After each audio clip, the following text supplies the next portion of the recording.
안녕하십니까. 전기기사 2과목 전력공학 2011년 3회 문제풀이를 시작하도록 하겠습니다. 자, 여러분 교재 21번부터 보시면 21번 그림과 같은 유황곡선을 가진 수력 지점에서 최대 사용유량 5C가 어딨냐? 0하고 C죠. 0점부터 C로 1년간 계속 발전하는 데 필요한 저수지의 용량은 그랬습니다. 자, 유황곡선이 뭐냐면 이런 거죠. 유황곡선이 여러분들이 유황곡선을 그리기 전에 뭐부터 아셔야 되냐면 유량도라는 걸 아셔야 됩니다. 유량도는 뭐냐면 세로축의 유량을 가로축으로는 일수를 표시한 겁니다. 이게 유량도인데 어떻게 되냐면 1월 1일 날 비가 요만큼 왔으면 7월 1일 날 이만큼 왔다, 8월 달에 이만큼 왔다, 9월 달에 요만큼 왔더라, 10월 달에 요만큼 왔다. 이게 유량도예요. 이게 유량도야. 뭐야? 유량을 그냥 비온 대로 그냥 유량 양만큼 표시하는 게 유량도입니다. 이것을 어떻게 표시해놨냐면 큰 거부터 맨 앞으로 작은 걸 맨 밑 뒤로 빼놓은 게 유황곡선이야. 어떻게 했다고요? 가장 비가 많이 왔을 때를 맨 앞에. 그 다음에 뭐예요? 그 다음 비가 많이 온 거, 그 다음 이렇게 해놓은 게 유황곡선입니다. 유량도를 갖고 유황곡선을 만들어 놓은 거야. 그걸 왜 만들어 놨어요? 여기 보시면 이렇게 표시해놨죠. 유황곡선을. 비가 이렇게 왔답니다. 그런데 1년 동안이라 그랬어요. 얼마 동안? 1년간 계속 발전하고 싶은데 0점에서부터 요점까지의 물 가지고 시점까지의 물 가지고 뭐 하고 싶다는 거야? 발전하고 싶대요. 이렇게 발전하고 싶은데 유황곡선에 의하면 1년 내내 발전할 수 있는데 물량이 여기서부터 여기까지는 요만큼은 뭐 돼 있어? 물이 차 있죠? 그렇죠? 빗물로 차 있을 거 아니야. 나머지 부분 어느 부분이 없는 거야? 물이 더 필요한 거야? 요만큼의 물이 더 필요한 거죠? 요만큼의 물이 더 필요한 거 아니야? 그죠? 요만큼의 물이 필요하다라고 우리가 표시하고 있네요. 거기에 보시면 문제를 다시 보시면 1년간 계속 발전하는 데 필요한 저수지의 용량은 얼만큼이 더 필요한 거니? 요게 더 필요하다. 그래서 면적은 여기 뭐예요? D로 다 돼 있고 여기가 뭐로 돼 있어? E로 다 돼 있고 B로 다 돼 있나요? 여기가? B로 다 이렇게 돼 있는 면적 ODB가 필요하답니다. DEB가 필요하답니다. 아시겠죠? DEB가 필요하다. 요만큼이 더 필요하다 이 말이죠. 그래서 답은 몇 번에 있는 거예요? 3번에 있다. 유황곡선은 이렇게 어떤 발전을 하고 싶은데 얼만큼 물이 더 필요한지를 알기 위해서 그려놓은 곡선이 유황곡선이다 그랬습니다. 자, 22번으로 가죠. 한 상의 대지 정류량 C 마이크로페럿 주파수 FLH 3상 3선식의 송전선의 소리액터 공진탭의 리액턴스는 몇 오음인가? 단 소리액터를 접속시키는 변압기의 리액턴스는 XT이다 그랬는데요. 이렇게 표시되어 있답니다. Y결선에 변압기 코일들이 이렇게 있는데 얘 중성점을 어떻게 해놨대요? 소리액터로 이렇게 접지한 소리액터 접지 방식에서 얘를 L이라고 표시해놨답니다. 이렇게 소리액터 접지 방식으로 송전하고 있는데 여기 송전선로의 대지와 뭐가 되고 있어요? 평상시에 C로 이렇게 충전되고 있겠죠? 이 충전되고 있는 놈 C값과 요 L값을 뭐 해놓은 거야? 서로 공진해 놓은 것이 우리가 뭐예요? 소리액터의 공진 탭을 잡아놓은 거죠. 걔를 어떻게 표시하지? 오메가 L은 어떻게 했어요? 얘가 3개니까 3 오메가 C분의 1로 이렇게 공진을 잡아놨었죠. 그런데 이 변압기 코일까지 XT까지 고려하랍니다. 변압기 코일은 3개의 뭉치가 있으니 걔를 하나로 다 빼놓으면 3분의 XT와 오메가 L을 플러스 해놓은 값하고 뭐하고 공지 잡아놓은 거예요? 얘하고 얘들을 이렇게 공지 잡아놨다 이 말이죠. 그 중에서 뭘 구하라 그랬어요? 공진 탭의 리액턴스 얘 오메가 L인 XL 값을 오음으로 표시한 이 오음 값을 계산해 보랍니다. 그럼 얘 어떻게 하면 되는 거야? 얘를 반대쪽으로 넘겨주면 되겠죠. 그래서 오메가 L 값인 XL 유도성 리액턴스는 3 오메가 C분의 1분의 뭐 하면 돼? 마이너스 3분의 XT로 계산하면 되겠죠. 그래서 XL 값을 계산하라고 그랬습니다. 다음 몇 번에 있어요? 2번에 있네요. 2번. 자, 그 다음 23번으로 가겠습니다. 23번 보시면 철탑의 탑각 접지장이 커지면 우려되는 것으로 옳은 것은 그랬는데 철탑을 접지해 놨는데 철탑을 왜 접지해 놨어요? 접지를 이렇게 봉을 박아서 해놨답니다. 왜 접지해 놓은 거예요? 대지 저항을 작게 만들려고. 저항값이 작아야 뭐예요? 이상전압이 생기더라도 잘 방전해서 뭐 하겠어? 전위가 상승되지 않게 만들겠죠. 그렇게 해서 R값을 이렇게 작게 하려고 매설지설 등을 이용해서 접지를 해놨는데 이 저항값이 커진답니다. 이 저항값이 커지면 우려되는 것으로 알맞는 것은 그랬습니다. 자, 우리 철탑이라는 것은 송전선을 설치해서 뭐 하려고 하는 거야? 예. 송전하려고 한 거죠. 그 맨 위에 가공지선도 이렇게 설치하죠. 이상전압을 방지하려고. 유도리라든가 직경내로부터 송전선을 보호하려고 가공지선을 설치해놨는데 이상전압이 이렇게 쳤답니다. 이상전압이 예를 들어 이상전압이 치면 대지로 방전을 해야 되는데 R값이 크다 보니까 방전이 안 되고 어떻게 돼? 그 점의 전위가 상승돼 버립니다. 그 점의 전위가 상승된다는 얘기는 전압이 빠지지 못하고 다시 거꾸로 올라가서 어디로 가는 거야? 공기의 절연을 파괴하고 애자의 절연을 파괴한 다음 어떻게 하는 거야? 송전선에 거꾸로 이렇게 영향을 주는 걸 우리는 뭐라 그래? 역섬락이라고 하는데 섬락을 일으키는데 역섬락입니다. 이런 섬락을 일으킵니다. 뭐가 클 때 R값이 커지면 역섬락을 일으키더라. 아시겠죠? 그래서 역섬락이 우려된다 이 말이죠. 그래서 답은 2번이 되겠네요. 2번. 얘 방지하려면 어떻게 해야 돼요? 역섬락 방지하려면 R값을 최대한 작게 해주면 되겠죠. R값을 작게 하는 방법은 뭐예요? 매설지선을 설치하면 되죠. 최근에는 매설지선보다도 더 좋은 뭘 설치하고 있어요? 각 각에다가 침상 접조봉이라는 걸 설치합니다. 이렇게 침으로 된 접조봉을 설치해서 이상전압이 들어오면 코로나 방전하면서 대지로 방전할 수 있게 이렇게 만들어놓은 침상 접조봉을 설치하고 있습니다. 자, 하여튼 어쨌든 역섬락. 자, 답 2번. 자, 24번으로 가죠. 유연학차가 100m, 최대 사용유량이 20세제곱미터/세크. 기본 단위가 주어졌네요. 최대 유량, Q의 기본 단위는 세제곱미터/세크입니다. 자, 유량의 단위가 주어졌고요. 수차율이 70%인 발전소의 연간 발전 전력 양을 구하랍니다. 양이란 얘기는 뭐예요? 발전 전력을 Pg라고 한다면 얘 킬로와트죠. 킬로와트에다가 어떤 양을 계산해라 그러면 시간 T를 곱해줘야 되겠죠. 아워를 곱해줘야지만 킬로와트 아워가 나온다 이거죠. 그러면 발전 전력 양이 구해지는 거지. 발전 전력 양을 구해라 그랬습니다. 어느 정도 되는가 그랬어요. 발전 전력 양을 이렇게 구한 다음에 Pg에다가 T를 곱한다면 발전 전력을 W라고 해보자 한번. 그러면 Pg는 발전소에서의 Pg는 9.8 QH 이타 T 이타 G에다가 곱하기 뭐 하라는 거야? 시간 T를 곱해줘야지만 됩니다. 그러면 이 킬로와트에다가 뭐 나온 거예요? 아워에서 발전 전력량이 나오는 겁니다. 자, 그러면 9.8에다가 유량 Q가 얼마 주어졌어요? 20 주어졌나? 20 세제곱미터/세크가 주어졌고요. 유효 낙차입니다. 유효 낙차가 몇 메다 주어졌어? 100m가 주어졌고요. 효율이 얼마 줬어요? 발전기 및 수차의 효율이 수차율은 70, 발전 효율은 85 줬네. 그러면 0.7 곱하기 얼마? 0.85가 곱해지면 되고요. 시간 T는 연간이라 했어요. 연간 발전량이니까 연간이면 어떻게 해야 돼? 365일 곱하기 시간으로 넣으라 했으니까 24시간 넣어주면 되겠죠. 이렇게 계산하시면 10 곱하기 10에 7승 킬로와트 아워가 나온답니다. 답 몇 번? 3번에 있네요. 자, 그 다음 25번으로 갈게요. 25번. 자, 25번은 부하 역률이 코사인 세타인 경우에 배전선로의 전력 손실은 그랬습니다. 전력 손실은 얘를 물어보는 게 전력 손실은 같은 크기의 부하 전력으로 역률이 1인 경우의 전력 손실에 비하여 어떻겠느냐 그랬어요. 원래 이런 거죠. 우리 문제에다 이렇게 표시를 좀 해놓으세요. 부하 역률이 코사인 세타인 경우에 배전선로의 전력 손실은 얘를 물어보는 거야. 얘를 전력 손실은 그랬습니다. 그러니까 이게 뭐야? 코사인 세타로다 변경이 된 거야. 뭐가? 원래의 전력 손실 PL에 비해서 역률을 계산했더니 이때 역률이 100이었었는데 얘 역률을 바꿨더니 전력 손실은 어떻게 변하는데 이걸 물어보는 거예요. 그래서 얘를 이렇게 표시해 놓으세요. 문제 위에다가 코사인 세타 다시 새로운 전력 손실은 새로운 역률에 대해서 어떻게 되는데 다시라고 표시해 놓으시고 그 다음번에 밑줄을 쭉 그어서 같은 크기의 부하 전력이 1인 경우 코사인 세타가 원래 얘가 1이었답니다. 걔를 원래의 코사인 세타에다가 원래의 전력 손실에 비하여 얘들에 비해서 얘로 변하면 어떻게 되는데 이거 물어보는 거야. 그죠? 그럼 이거 식을 세우면 이렇게 세우란 말이야. 기준은 항상 누구? 밑으로. 기준.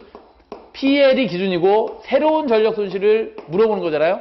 그러면 얘를 이렇게 표시할 수 있나요? 전력 손실은 원래 이렇게 되죠. 전력 손실 PL은 어떻게 되죠? 우리 다 풀어보면 V자승 코사인 자승 세타분의 P의 자승의 아래 서로 반비례하거나 이렇게 비례하죠. 얘네들하고는 비례하고 얘네들하고는 반비례하는 거죠. PL이. 자, 그럼 우리 역률만 고려되면 되니까 역률만 가지고 한번 따져보자. 역률만 가지고 따지면 어떻게 된다고? PL은 원래의 코사인 세타 자승 세타에 뭐가 돼요? 반비례하죠. 그렇죠. 새로운 역률 코사인 자승 세타 다시 분의 어떻게 되고 있어? 서로 반비례하는 거지. PL 다시는. 자, 그럼 여기서 원래의 코사인 세타가 얼마라 그랬어? 1. 1의 자승분의 1분의 새로운 역률이 변한 코사인 자승 세타 다시 분의 1은 어떻게 되는지 관계가. 얘네들 나눠봐야 1 아니에요. 그죠? 그러면 결국 뭐만 남는 거야? PL에 이렇게 뭐가 되고 있어요? 다시에 이렇게 되는 거지?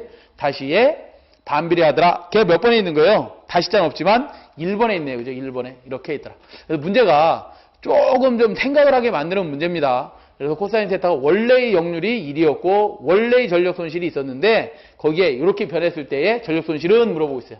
전력 손실은 답은 1번에 있습니다. 자, 26번으로 가죠. 26번. 부등률이 다음 중 그 값이 1 이상인 것은 그랬어요. 부등률이죠. 부등률. 뭐 더 안 해드려도 되겠죠. 부등률은 공식이 뭐예요?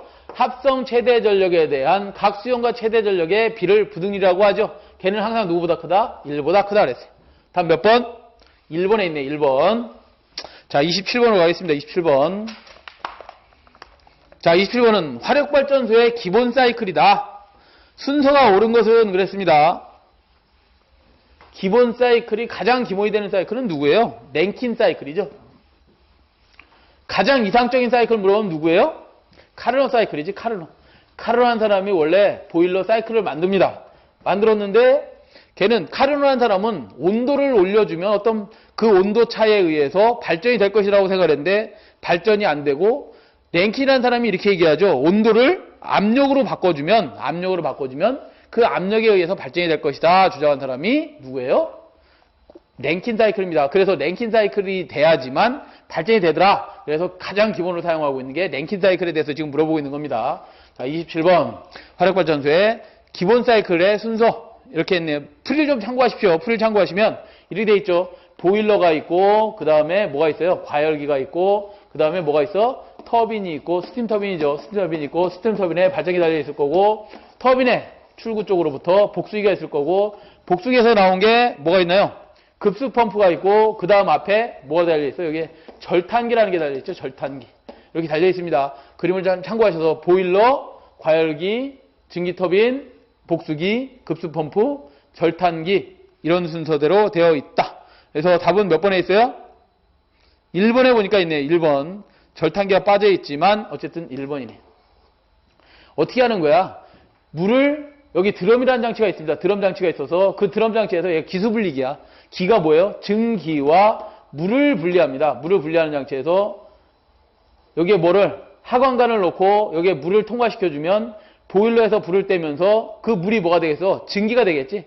증기를 여기다 넣어줍니다. 다시 증기를 넣어주고 나면 그 증기에서 다시 빼가지고 보일러에다 다시 과열을 시킵니다. 그게 과열기예요. 그 과열을 시킨 다음 그 뜨거운 증기 약 530에서 약 580도쯤에 뜨거운 증기를 어디다 보내주는 거야? 스팀 터빈에 보내주고요. 스팀 터빈 출구에 복수기가 달려있는데 이 복수기의 온도는 물의 온도 10m에서 끌고 오는 물의 온도는 약 10에서 4도 정도 됩니다. 걔를 순환만 시켜주는 거야. 순환해서 버려버리는 거야. 이렇게 순환해서 버리고 나면 뜨거운 증기가 차가운 온도를 만나니까 그 연락차에 의해서 온도 차에 의해서 뭐가 되는 거야?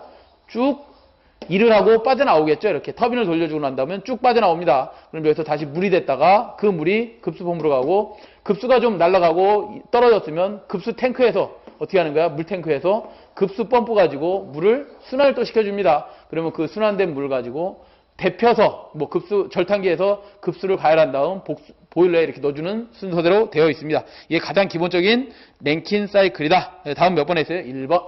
자, 28번으로 갑니다. 달로기에 대한 설명으로 적합하지 않은 것은 그랬는데 달로기는 어떤 거냐면 달로기는 예를 들어서 우리 CB가 있습니다. CB가 있고 여기에 부하가 이렇게 달려있어요. CB가 있고 교류 차단기죠. 그 다음에 DS라는 게 있어요. 여기가 전원측입니다. 예를 들어서 전원측. 자, 이렇게 달려있을 때 CB를 보시면 CB가 이만하든 요만하게 생겼든 거기 스위치는 얼마냐면 요만해요. 잘 보이질 않아. 근데 예를 들어서 부하를 점검하거나 뭐를 하기 위해서 스위치를 오프해놨어. 예를 들어서 오프해놨는데 사람들이 모르고 그냥 와서 올려버리면 부하가 통전되면서 뭐예요? 작업자들이 어떤 유해를 당할 수 있겠죠. 그걸 방지하려고 차단기의 1차 측과 2차 측, 앞단과 뒤쪽에 뭘 달아놓냐면 DS를 달아놓습니다. DS는 어떻게 생겼냐면 그냥 칼날처럼 생겨 있어서 열었다 내렸다. 이거예요, 이거. 이렇게 돼 있는데 걔는 확실하게 열려 있는 게 보이고 얼마냐면 이만합니다, 진짜로. 진짜로 보시면 실물 크기가 이만해서 열어놓고 닫힌 게 확실하게 보이기 때문에 아, 지금 작업 중이구나. 지금 통전 중이구나. 이거를 알 수 있게 한 게 DS예요. 그러니까 얘는 뭐예요? 부하 전류를 개방하거나 폐로하지도 않고 뭐만 한다? 작업 중에 CB가 열려있을 때만 열어놓고 닫고 이런 기능을 갖고 있는 겁니다. 얘 DS는 만약에 부하 시에 CB가 닫혀있을 때 만약에 DS를 열고 닫으면 뭐가 나와? 아크가 딸려 나오면서 그 아크에 의해서 조작자가 유해를 당할 수 있습니다. 그렇기 때문에 반드시 얘는 무부하 시에만 뭐 해야 된다? 동작하게 해야 된다. 무부하 시에만 동작해야 된다. 왜? 얘는 아크를 소호할 수 있는 소호 능력이 전혀 없어요. 그렇기 때문에 항상 무부하, 부하가 없을 때 그러면 CB가 항상 열려있을 때만 얘를 뭐 할 수 있는 거예요? 온할 수 있고 오프할 수 있다는 말이죠. 자, 그걸 참고로 한번 보기를 좀 보시면 1번부터 보시면 소호장치가 있어 아크를 소멸시킨다? 답은 벌써 1번이네요. 소호장치가 없다 그랬잖아. 그죠? 자, 그 다음 29번으로 가죠. 차단은 쉽게 가능하나 재점호가 발생하기 쉬운 차단은 어느 것인가 그랬는데 C만의 회로입니다. C만의 회로. 무슨 소리냐? 29번은 이런 겁니다. 전원단이 있습니다. 서브스테이션, 뭐 전원단, 발전단축이 있습니다. 예를 들어서 이렇게 있으면 여기 변압기가 있을 거고 변압기로부터 장거리 송전선로가 있습니다. 여기에 무부하가 되면 대지로부터 C가 어떻게 되겠어요? 선로에 이렇게 충전이 되겠죠. 부하 전류를 안 쓴다면 장거리에서 대지에 C가 충전됩니다. 이렇게 C가 충전되면 이 C에 의해서 뭐예요? C에 의해서 재점호가 발생합니다. 스위치를 열고 닫을 때 재점호가 발생을 합니다. 그래서 얘는 C회로 차단이다. C회로 차단할 때 뭐 된다? 무부하 C회로 차단할 때 재점호가 발생한다라고 보시면 됩니다. 풀이를 좀 같이 보시면 충전 전류를 차단할 때 전류파의 0 위치에서 소거된 아크가 재기전압에 의하여 극간에 다시 발생하는 것을 재점호라고 하며 이러한 재점호 전류는 콘덴서 C에 의한 진상 전류에 의해 발생하는 것이다 그랬어요. 그냥 이 정도만 좀 알아두시죠. 왜냐하면 케이블이라는 놈은 장거리가 되면 C가 어떻게 되어 있는 거야? 항상 대지하고 충전이 되기 때문에 그때 예를 들어서 개방을 하면 이렇게 나타난다는 거야. 그냥 간단하게 회로들 잠깐만 그려보시면 원래 이 교류전압이 어디에 차단기에 이렇게 걸려 있겠죠. 이 차단기에 교류전압이 2가 걸려 있는데 전압이 걸려 있는데 그때 이를 EM이라고 할까요? 그러면 이 전류는 충전 전류이기 때문에 무슨 성분으로 나타나는 거야? 전압보다 이상이 90도 앞서 있는 이렇게 충전 전류로 나타나는 거죠. 충전 전류 이렇게 나타날 거 아니야? 충전 전류 이렇게 나타날 겁니다. 그때 충전 전류 0점에서 차단이 돼야 되는데 그때의 전압은 무슨 전압을 가리키고 있어요? 선로 전압은 변압기 전압은 최대점을 찍고 있고 이 선로에 충전되고 있는 전압은 얼마인 거야? EM을 따라서 이렇게 충전되고 있다가 왜 C에 의해서 계속 충전됩니다. 선로에는 선로 전압은 이렇게 가고 변압기 전압은 이렇게 움직인단 말이야. 왜? 2분의 1 사이클 이후에는 어떻게 해야 돼? 다시 플러스에서 마이너스로 갈 거 아니야? 그때 선로 전압도 얘를 따라가려고 해. 뭐를? 변압기 전압을 따라가려고 합니다. 이렇게 따라가다 보니까 아직 아크가 들꺼졌단 말이야. 그러면 들꺼졌을 때는 얘가 뭐 한다고? 두만큼 같이 뜁니다. 이렇게. 그래서 뛰면서 뭐 한다고? 3EM에 마이너스 3EM의 전류로 재점호를 일으켜버립니다. 재점호를 일으켜서 그 다음 반사이클에 따라 교류전압은 변압기 전압은 어떻게 되는 거야? 플러스로 또 가려고 하겠죠? 그때 선로 전압은 어떻게 되는 거야? 다시 또 얘를 따라서 충전된단 말이야. 이렇게. 선로 전압이 충전됩니다. C에 의해서. 이것을 계속해서 반복하는 것을 우리는 재점호라고 해요. C에 의해서 이게 커지는 거야. 자꾸. 전압이 커지면서 차단이 잘 안 된다 이거죠. 그런 개념입니다. 그래서 다시 보시면 차단은 쉽게 가능하나 재점호가 발생하기 쉬운 차단은 재점호가 아주 발생하기 쉬운 것은 왜 차단이 빨리 가능하다 그러죠? 전류 0점이 계속해서 생기기 때문에 얘는 뭐라는 거야? 차단이 아주 간단하다는 거죠. 차단은 가능하나 그 이상 전압이 재점호에 의해서 몇 배가 있다는 거야. 막 3EM. 또 요건 기준으로 몇 개 튀겠어? 하나, 둘, 셋, 네 개가 튀니까 하나, 둘, 셋, 네 개를 치면 5EM까지 또 튀는 겁니다. 이렇게 계속 5EM, 마이너스 7EM, 플러스 9EM 이렇게 튀어가면서 뭐 한다고? 차단이 잘 안 된다 이 말이야. 아시겠죠? 그래서 답은 몇 번? C회로 차단이다. 4번이 답이 되겠네요. 30번으로 가죠. 수전단의 전력원선도, 아우, 어려운 문제가 나왔네요. 수전단의 전력원선도의 방정식이, 전력원선도 방정식이 PR 자승 플러스 QR 플러스 400의 자승은 25만? 25만이랍니다. 25만으로 표현되는 전력계통에서 무부하시의 밑줄, 수전단 전압을 일정하게 유지하는 데 필요한 조상기의 종류와 조상 용량으로서 알맞은 것은 그랬습니다. 이게 뭔가요? 우리 이런 거지. 원의 방정식이 어떻게 되죠? A 플러스 X의 자승 플러스.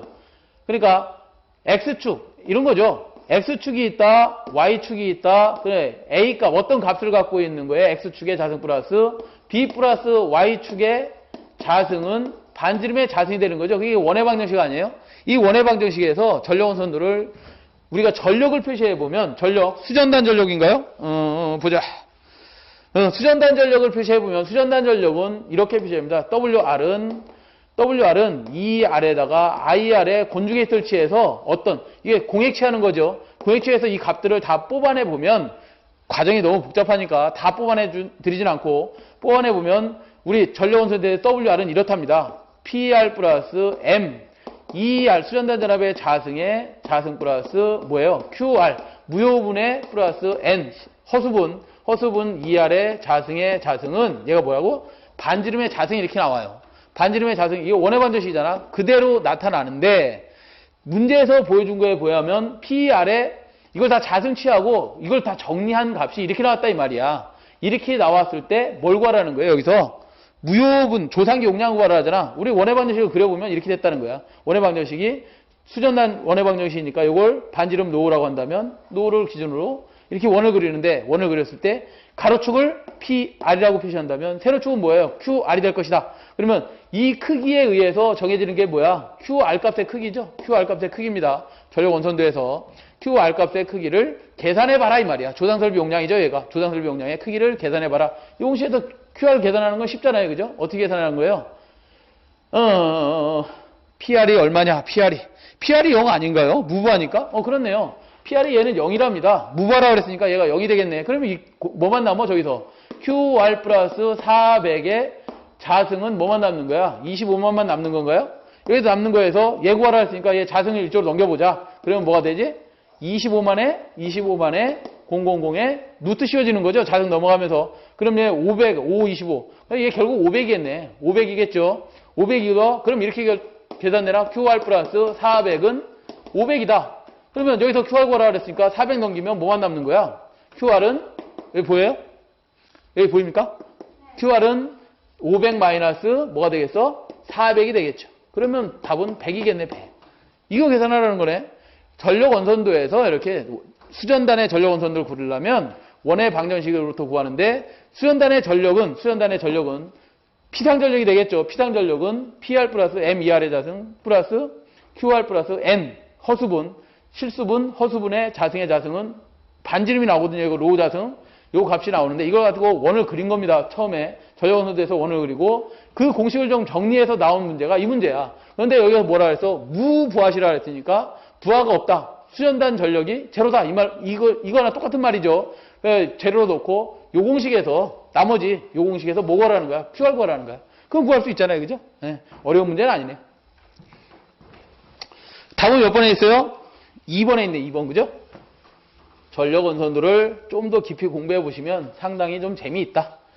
복잡하죠. 근데 자, 30번 풀어드렸고요. 31번으로 가겠습니다. 31번.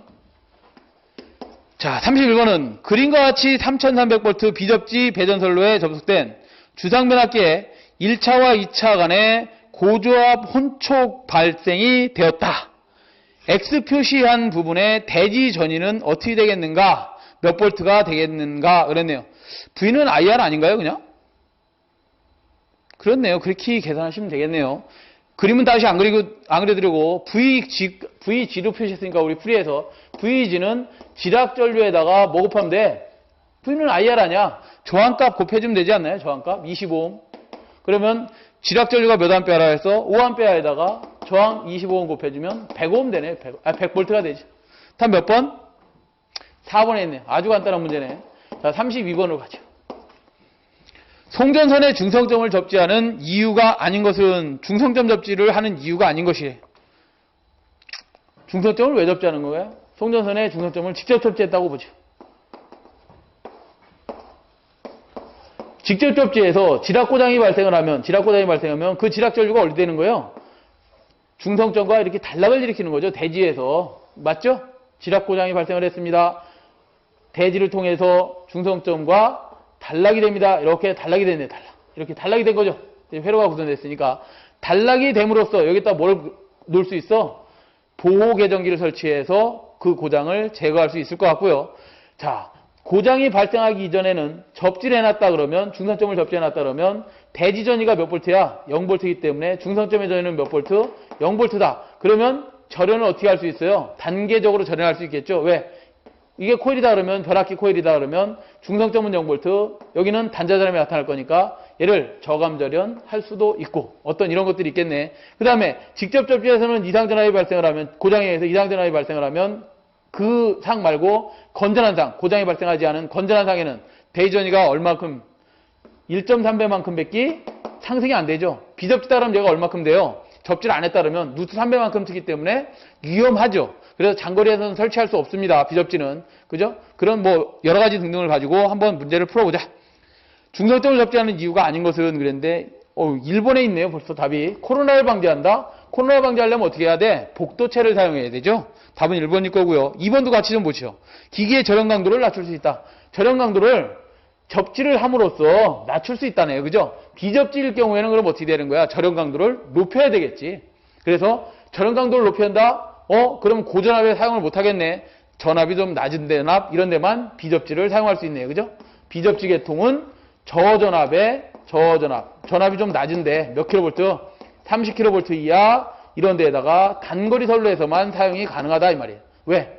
건전한 상에 전위가 상승되기 때문에 한 상이 지락 고장을 일으킨다 그러면 나머지 상에 전위가 상승되고 그 전위 상승되는 만큼 절연이 파괴되면 안 되니까 절연비가 증가가 되겠죠.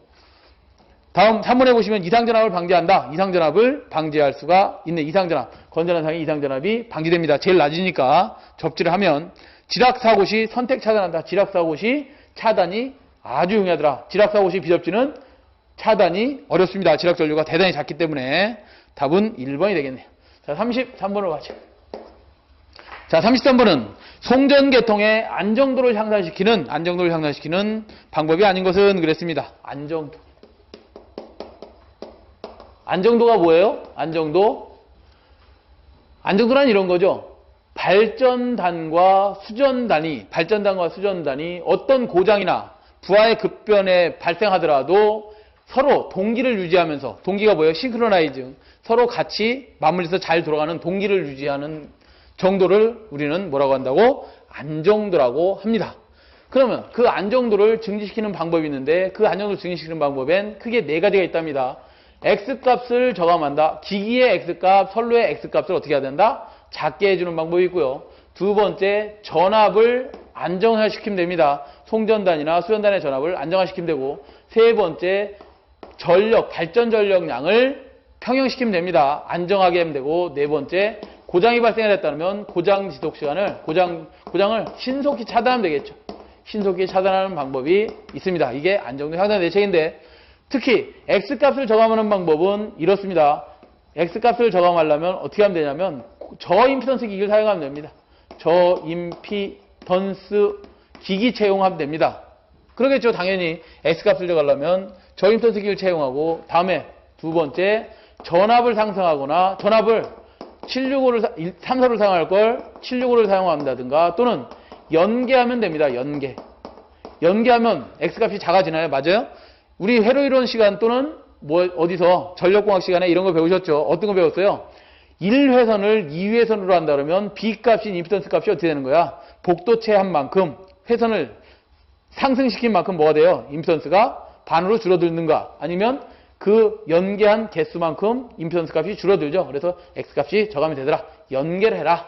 다음에 전압을 표현시키려면 전압은 발전단에서의 전압은 뭘로 조정하나요? 우리가 첫 번째 AVR 갖고 조정하죠. 맞아요? 전압 조정을 누가 하는 거야? AVR, 오토매틱. 전압에 차가 생겼다 그러면 오토매틱 볼테이지 레귤레이터 가지고 전압을 조정할 겁니다. 이 전압을 조정하는데 이 전압 조정기에 사용하는 AVR이 초속응이어야 된다. 속도가 대단히 빠른 AVR 사용하면 좋을 것이다. 전압이 안정될 것이다. 또는 중간중간에 선로의 길이가 길다면 중간중간에 조상기 설치해라. 조상 설비해라. 이렇게 하면 전압이 안정될 것이다. 다음에 전력을 안정화시키고 싶다. 그러면 전력 안정은 이런 거죠. 어떤 거냐면 이렇게 볼까요? 발전단이 있습니다.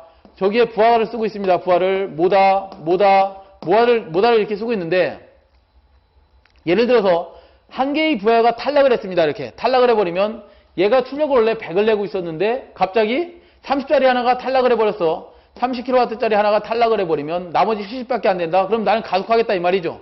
부하가 70만 요구하고 있으니 나는 가속해야 될 거 아니야. 왜? 얘 속도도 바로 70에 맞춰줬으면 좋겠는데 얘 속도 조정, 유효 전력은 누가 조정하는 거예요? 물의 양, 증기의 양 갖고 조정하는 거잖아. 증기양을 어떻게 갑자기 줄여줘. 그럴 수 없기 때문에 얘가 가속을 할 겁니다. 전기적 속도가 빨라지겠지. 그 가속하다 보면 얘를 못 잡으면 동기 화력을 내에 유지를 못하면 얘가 가속하면서 탈주해버립니다. 그걸 방지하려고 뭐 한다고? 발전기 측에 저항을 넣어주는 거야. 저항. 부하를 하나 넣어주겠다 이 말이야. 강제로 부하를 얘가 떨어져 나서 내가 30kg짜리 부하 하나 넣어줄게. 그게 뭐냐면 제동 저항기입니다. 시스템 댐핑 레지스터를 설치해서 발전력을 평행시키겠다. 뭐 이런 거고요. 고속을 신속 차단하려면 어떻게 하면 돼요? 고속 신속 차단하려면 고속도 차단하면 되는 거 아니야? 고속도 차단기 사용하고 고속도 뭐 하면 돼요? 개전하면 되고 고속도 개전기 사용하면 되고 고속도 재패로 하면 됩니다. 재패로 하는 방식을 채택하면 안정도가 향상됩니다. 자, 33번 같은 경우는 굉장히 많이 나온 문제로서 1번부터 한번 보죠. 계통의 직렬 리액턴스를 감소시킨다. X값을 감소시키면 안정도가 증진된답니다. 두 번째, 속여자 방식을 채용하면 안정도가 향상된답니다. 세 번째, 여러 개의 계통으로부터 계통을 분리하는 게 아니라 연계하라 했잖아요. 연계. 분리하면 안 됩니다. 답은 3번이네 일단. 그 다음에 중간조상 방식을 조상설비 중간중간에 설치해라. 중간조상 방식이죠. 바움 방식이라고 합니다. 바움 방식. 영어로는 바움 방식이라고도 합니다. 이렇게 하든지 해라. 답은 3번이 되겠네요. 그죠? 다음에 34번으로 가죠. 34번은 피레기의 충격방정 게이지전압은 무엇으로 표시하는가 그랬는데 충격방정 게이지전압이 뭐냐? 우리 피레기는 왜 설치하는 거예요? 변압기 보호하려고. 34번은 이런 거죠. 변압기가 있습니다. 예를 들어서 변압기가 있으면 그 변압기를 보호하려고 내가 들어올 수 있는 입구 쪽에 뭘 달아요? 피레기를 이렇게 설치하죠. 피레기 설치해서 뇌로부터 변압기보다는 뭐를 방전할 수 있는 전압을 나처럼 되잖아. 방전할 수 있는 전압이 얘가 예를 들어서 650kV에 얘는 절연을 해놨다 그러면 얘는 450kV에 절연해 놓으면 그 이상 전압이 누구한테 먼저 빠지겠어요? 얘부터 빠지겠지. 절연 강도가 약하니까 약한 쪽으로 뭐가 되겠어? 방전을 할 겁니다. 이걸 우리는 피레기라고 하는데 그때 들어오는 충격 방전 게이지 전압을 뭐라고 한다고? 우리는 피크치로 결정을 한다 이 말이야. 그래서 답 1번에 보시면 3번에 보시면 답이 있는데 3번에 충격파의 최대치로 피레기의 충격 방전 게이지 전압을 결정합니다. 그래서 답은 3번이 되겠네요. 3번. 다음 35번으로 갑니다. 35번. 동기조상기와 전력 콘덴서를 비교할 때 전력 콘덴서의 장점으로 받는 거. 콘덴서의 장점이랍니다. 콘덴서의 장점을 물어본 거야? 비교할 때 전력 콘덴서의 장점으로 맞는 것은. 자, 1번부터 보시면 진상과 지상의 전류 공용이다. 이거는 동기조상기 장점이죠. 동기조상기는 진지상 다 운전하죠. 2번 전압 조정이 연속적이다. 전압 조정을 연속적으로 할 수 있는 건 누구예요? 동기조상기죠. 3번 시충전이 가능한 거 동기조상기고요. 4번에 보시면 단락 고장이라도 고장 전류가 흐르지 않는다. 답은 4번에 있네요. 4번. 우리 동기조상기는 뭐예요? 로타리 콘덴서 조상기 전동기죠. 전동기 가지고 계통의 전압이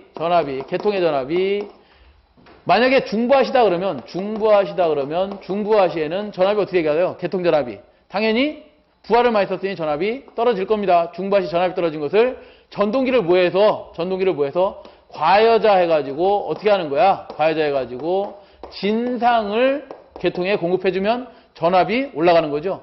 만약에 경부하시에는 전압이 어떻게 되겠어요? 개통전압이 당연히 올라갈 건데 그때는 어떻게 하는 거야? 전동기를 부족여자에서 전압이 높아져 있으니까 여자를 들내고 부족여자 해갖고 어떻게 하겠다고? 지상운전 해주겠다 이거죠. 지상운전 해주는 게 전동기가 하는 역할입니다. 얘가 뭐야? 동기전동기가. 그 다음에 뭐야? SC 전력 콘덴서는 뭐 하는 거예요? 중부하시에는 어떻게 하고? 중부하시에는 과연 진상 성분을 내보내야 되기 때문에 중부하시에 뭐야? 중부하다 그러면 개통전압이 어떻게 돼 있겠어? 개통전압이 다운될 겁니다. 이 다운됐을 때 어떻게 하겠다고? SC를 투입해서 진상 성분을 공급해 주려고 하는 거죠. 진상 공급. 그렇게 해서 어떻게 하겠다고? 전압을 올려주겠다라는 거죠. 얘는 경부하시에 어떤 역할을 해요? 경부하시에는 투입 자체를 안 하죠. 왜? 얘는 지상운전 능력이 없으니까. 답은 4번이 됩니다. 36번으로 가죠. 중거리 및 장거리 송전선로에서의 페란티 효과의 발생 원인으로 볼 수 없는 것은 페란티 현상이 뭐예요? 페란티. 송전단 전압보다 수전단 전압이 높아지는 현상을 뭐라고 하죠? 우리가 페란티 현상이라고 합니다. 페란티 현상은 왜 발생하는 거야? 왜 발생하는 거죠? 장거리 송전선로가 있다. 예를 들어서 36번은 이렇게 장거리 송전선로가 있다. 전원단으로부터 장거리 송전선로가 있는데 얘가 경부하 또는 무부하가 됐답니다. 경부하 또는 무부하가 되면 대지와 계속해서 선로가 어떻게 되고 있어요? C로 충전되겠죠. 이렇게. 부하를 안 쓰고 있으니 당연히 선로에 C가 충전될 겁니다. 이 C가 계속해서 충전되고 있습니다. 눈에 보이진 않지만 충전된다면 끝점으로 갈수록 그 C가 많이 충전돼서 수전단 전압이 더 높아지는 거죠.